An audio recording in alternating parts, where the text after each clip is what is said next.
Worry. Worry is a part of life, especially if you're a church greeter during the cold and flu season.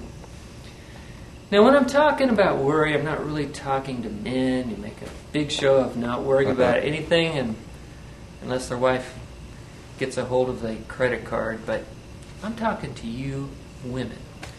Women who wear your worry right out there like a big corsage. Men are always trying to soothe the unreasonable worries of women. They try to do that by saying things like, "Don't worry, that doesn't look like a poisonous snake." Or they'll say, "Don't worry, Mom, you'll be safe in that part of town as long as you don't make eye contact with anybody." I want to urge women everywhere to try to relax, because when you're nervous, we're nervous. I'm referring to a little sound you make in times of consternation that we call the gasp. My wife often chooses to use the gasp when we're driving peacefully down the road. And let me tell you, there's something about that sound that squirts a quart of adrenaline in my bloodstream and makes me veer into the oncoming traffic, figuring that death by collision is better than whatever terror brought on that sound. "What is it?" I shriek in panic. "What is it?" She will turn to me, eyes wide with horror, and say, "Oh, I forgot Auntie M's birthday card." Which brings me to one of the basic problems with the gasp. They convey no useful information. You know, the same scream can mean either a man is coming at me with a knife, or the cat is eating my breakfast cereal. Or even, "Look, over there, it's Barry Manilow." Men don't scream. That's why airline pilots are mostly men. You don't want to be on a transcontinental flight and hear the pilot come onto the speaker and say, "This is your captain speaking." Ah!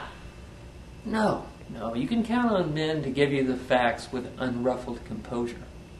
They're more likely to say, "This is your captain speaking. Due to mechanical problems, we will be crashing north of Omaha.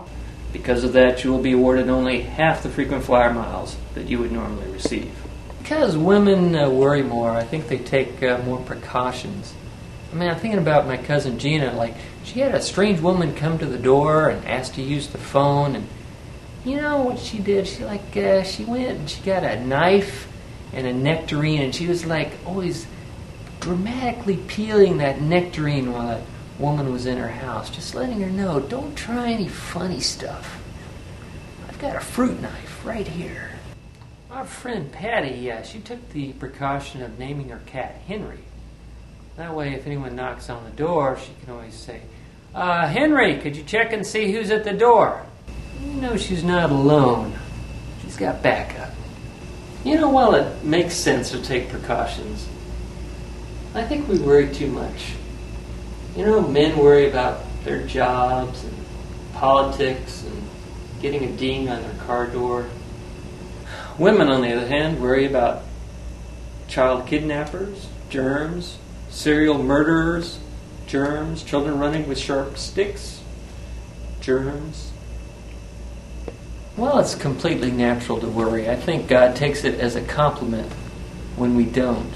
When we trust Him so completely that our anxieties drain away and we're left with perfect peace. Like the Bible says, "Consider the flowers of the field, how they never fret nor gasp